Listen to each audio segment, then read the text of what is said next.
Hello, you beautiful people out there. What is going on? This is your friend Britik coming at you fast with Fortnite tips and tricks video, and today we're going to be talking about 5 tips to get ahead right from the jump as soon as you get into Fortnite. I got the wing from one of my friends who's had the game since super early head start on July 21st. I got it just recently, but I've been playing this game so much for the last 24 hours. I love this game so much, and I wanted to share some tips with you guys that really helped me out in the beginning. So this one right here is you want to save V coins for these epic llamas on the right side. So you get timed exclusive llamas. You see that this one's going to expire in about 4.5 hours, and they give you specific rewards, whether it's ranged weapons, melee weapons, heroes, etc., XP llamas. So you can get a bunch of different kind of llamas. So this is what you want to save up your coins when you're looking for something specific. Instead of just buying regular upgrade llamas, you should save up your coins. Now, next thing, this one's probably the biggest one. This is the collection book. What you can do is if you have extra copies of heroes, traps, guns, literally anything in the game, you can slot them in this collection book and get XP for it to level up your collection book level, which you see in the top left in blue.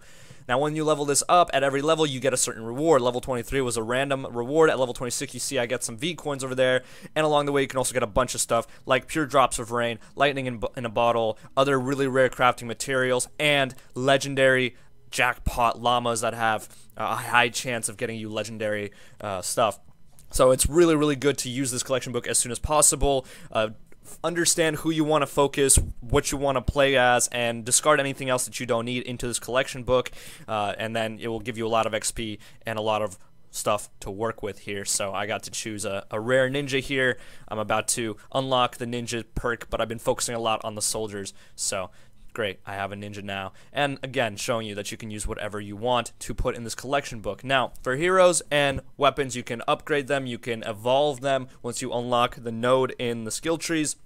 We're only going to be focusing on heroes right now, though, because I want to talk about retiring heroes. So you only really want to level up stuff if it's rare or higher. Don't really worry about leveling up uncommon stuff. Save your XP. But if you do level stuff up, what you could do is you can retire the heroes, and you can get 90% of your XP back. If you retire a rare hero or higher rarity, you'll also get training manuals, which are used to evolve. As you can see here in the bottom right, it said view evolution for my legendary hero that I have level 10 out of 10. You can evolve them using training manuals. So it's good to level up heroes that you want to use.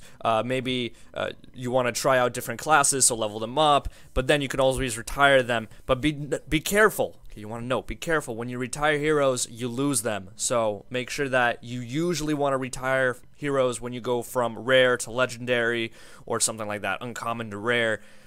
And that's the biggest use for the retiring system. And with weapons, you can also level up weapons. With weapons, I want to say, find a weapon that you like, use a little bit. If you really like it, then level it up. Don't waste your XP on levels that you just find without trying them out first, because maybe you'll start using a different weapon. If you're going to focus on a class like a soldier, maybe you want to level up assault rifles. If you're going to be an outlander, maybe you want to level up pistols and all that kind of stuff. So now the next thing I want to show you guys is this mission. It's called Rescue the Survivors. It's recommended power of 5. It's in the beginning. This is a great mission to farm nuts and bolts, but before we get into that, I want to show you guys gadgets. Now this is very small, but I missed this a couple times the first time. You can click on your hero before clicking on launch, and you can actually select gadgets that you've unlocked in your skill tree. So definitely you can select up to 2. You can use the left and right D-pad. I don't know what the buttons are for mouse and keyboard, but there you go. That's how you equip gadgets. It's a little thing, but a lot of people miss it, and they will help you out in your missions. Now, the last thing I want to talk about is nuts and bolts. Nuts and bolts are important because they are your main source of getting ammunition, especially early on in the game when you haven't looted a lot of boxes yet. You need steel, wood, and nuts and bolts for most of the bullets in the game, and you can find them very easily by destroying parking meters, a lot of mechanical stuff like telephone poles, telephones.